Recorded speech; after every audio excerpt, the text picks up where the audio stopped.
Today, we're focusing on the backhand loop against backspin. Looping a backspin ball onto the table is the basic skill. Today, we'll build on that to learn how to generate real power in your backhand. First, watch my demonstration of the loop.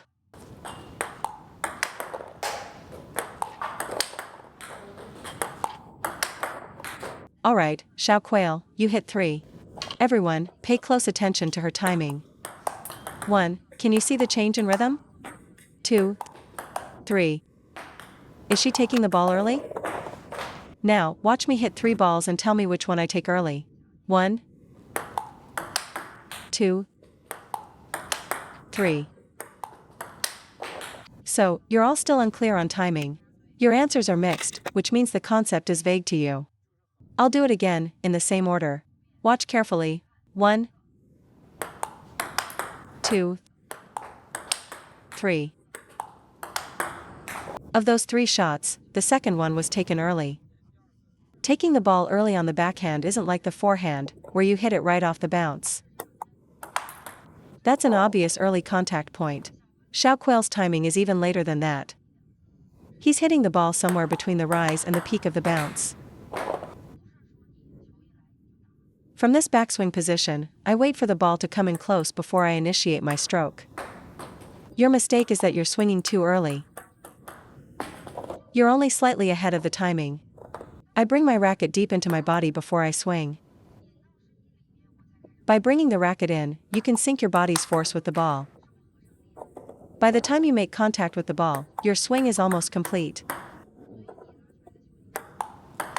It looks like you're waiting, but you're not actually connecting your power. It isn't a true early contact on the rise.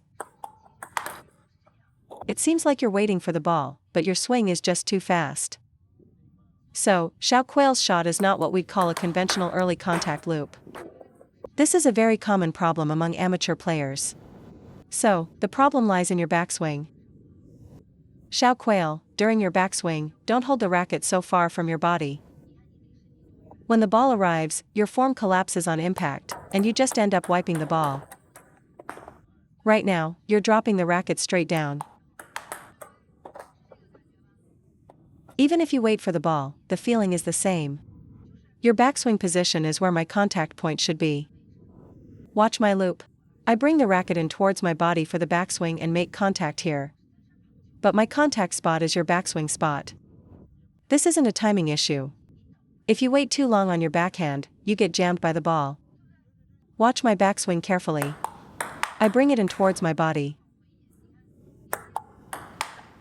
My backswing is directed inwards, very close to my body, which is how I store energy. Her backswing position is my contact position. You're starting your backswing out here, so when the ball comes, all you can do is swipe it. With a shallow backswing, if the ball has any pace, you feel powerless and have no space to execute the shot. This is a backswing problem. So, how do we fix it? When looping a backspin ball with power, don't let your racket get too far from your body. Bring it inwards, closer to your core. Once it's close to your body, you can sync up with the incoming ball and create the space you need for your swing. Otherwise, you'll feel too close to the ball, always lifting or swiping it, with no sense of space. There's another reason you can't bring your backswing inward correctly. Xiao Quail, your posture is too seated. When I engage my core, look, I create space in front of my stomach. See that? Engage your core and hips. Watch my backhand loop. Core engaged, now I have room. You're sitting back, so you have to reach for the ball. If you get any closer, you'll be jammed. You must engage your core. A huge part of backhand power comes from the contract and explode motion of your core. The power is driven by your back muscles and abdomen. The contraction creates space. This explosion is your body generating force. Also, you can't stand too far back for a backhand loop. Creating space by backing up kills your power and makes the shot much more difficult. So, you must use your core to allow your arm to come closer to your body during the backswing. Swing back, then drive forward.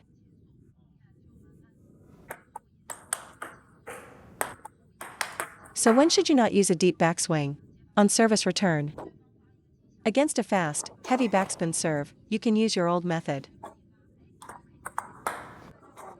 Use a short backswing and the opponent's pace to return it easily. If I use my deep, loading backswing against that same serve, I'm likely to get jammed. However, in a serve and attack rally where the return is a push, you must load your backswing to generate any real power. Your backhand loop needs to be an offensive weapon. Like the forehand, it's an attacking shot used to open up from backspin. An attack with no threat isn't an attack at all. So you need to keep your hand closer to your body, engage your core, and drive the ball forward. Engage the core and drive forward. That's how you'll generate power. Watch my loop. The power comes from inside. It's not just lifted from an outstretched arm position.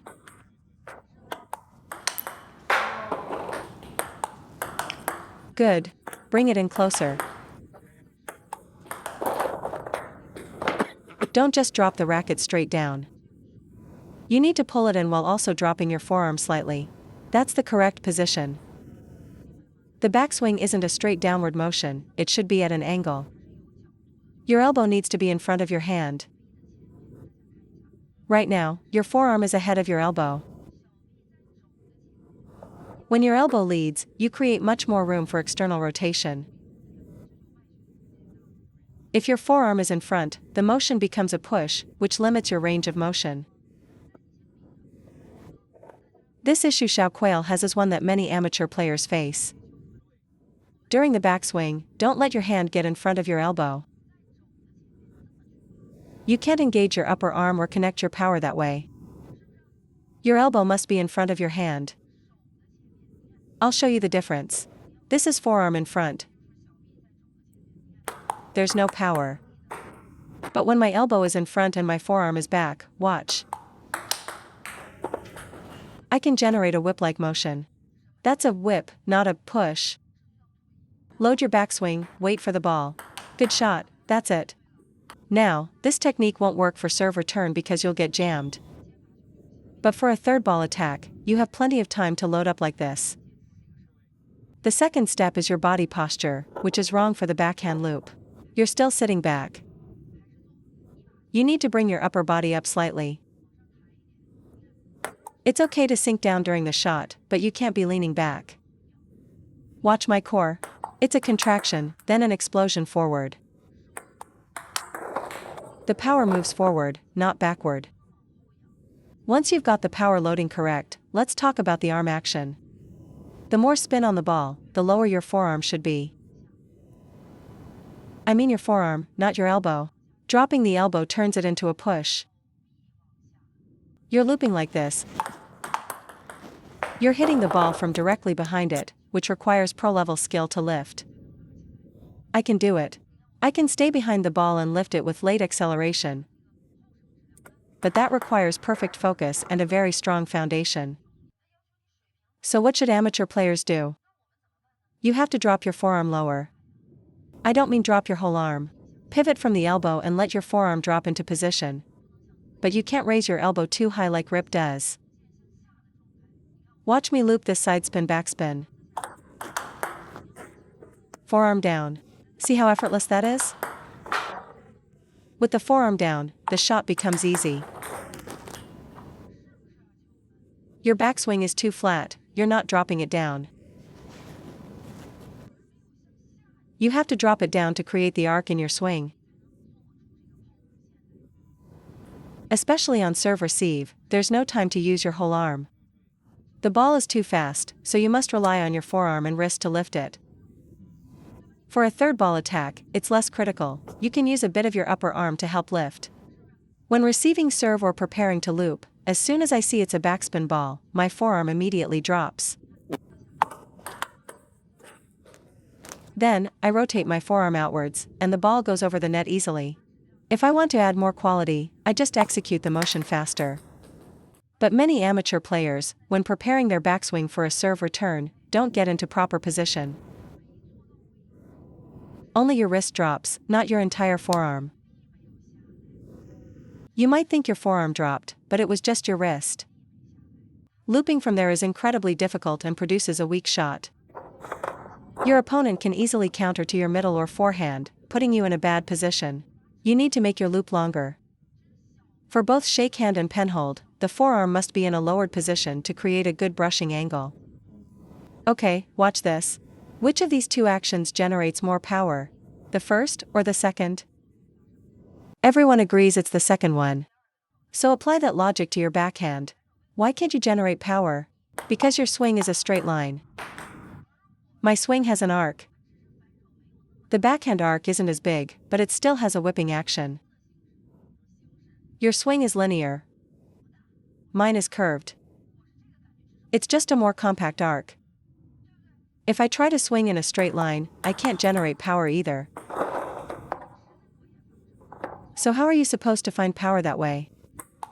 I have to create an arc in my swing to generate power. My swing must go from here to produce force. If you ask me to stop in the middle of a linear path, I have no power. It's the same principle as trying to loop on your forehand with a locked-up arm. In table tennis, a linear motion will never generate power. That's just a push or at best, a block with a longer swing. Think about it, who slaps someone in a straight line?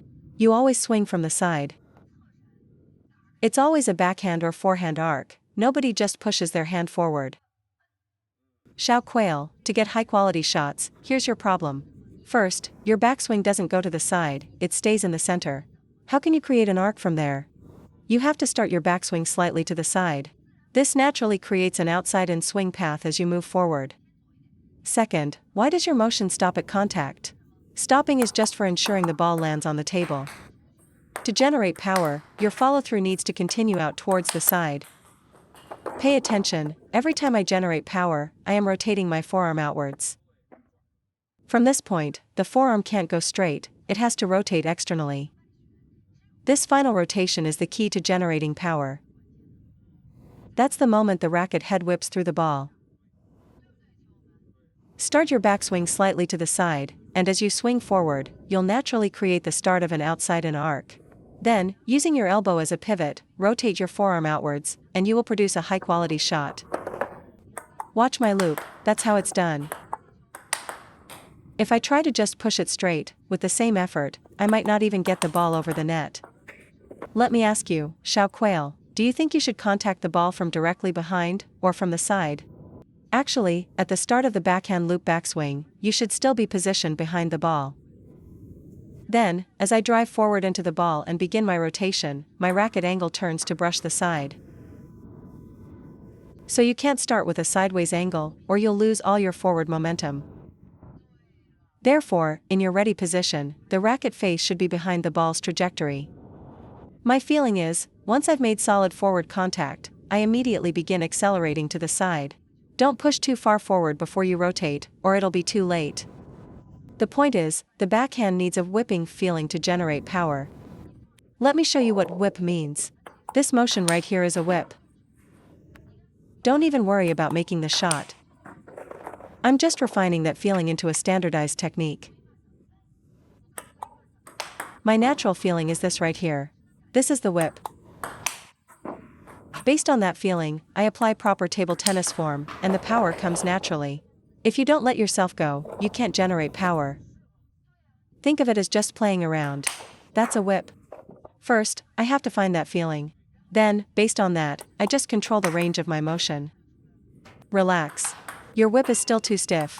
Forget about getting the ball on the table for now. The feeling of a whip is very relaxed. Have Hade show you. Yes, that's it. Stop thinking about making the shot. You're too focused on the result. A whipping motion means your arm segments move freely and separately, not like you're rigidly posing for a picture. Whip it. Yes, that's better. Again. There, you're getting the feeling. That's the kind of relaxation you need. Okay, now add the brushing motion. Exactly. All I'm doing is controlling that relaxed motion so I don't swing wildly. Isn't that what generating power is? The reason we can't generate power is because we're too tense and haven't learned to let go. It's the same with serving. You're trying too hard. Just relax and chop at the ball. With a little control, the speed will come. You have to free yourself up. You need to understand what explosive power feels like. This is explosive power. There you go. You've never hit a loop with that much quality before, have you? This method is excellent. It's how my coaches taught me when I was young. This applies to life, too. If you're too tense, you'll break. It's true for everything you do. Be more fluid, but still maintain your principles and foundation. If you worry too much about everything, you often get the opposite of what you want. I'm not saying you have to hit every ball like this in a match, but you need to possess the ability to hit a kill shot. For example, when I want to generate power, I can suddenly unleash a shot like that, but most of the time my priority is just consistency. But you can't be unable to generate power. Look, when I decide to go for power, I'm still in control. I can control my power and still execute the shot effectively. First, master the ability to brush the ball consistently. Then, master the ability to generate power. In a match, you adjust that power based on your opponent and your mindset. If you can never generate power, your training quality will be your ceiling, and your match quality will always be lower. On important points when you're feeling pressure, your quality will drop even more, and you'll miss the shot completely. Amateur players really need to learn to be more relaxed. Being too tense prevents you from playing freely. Starting out with rigid, by-the-book form is fine. But as you advance, you need to focus more on feeling the ball, the feeling of brushing it at contact, of acceleration, of timing and space. That feeling becomes your guide for every shot you hit.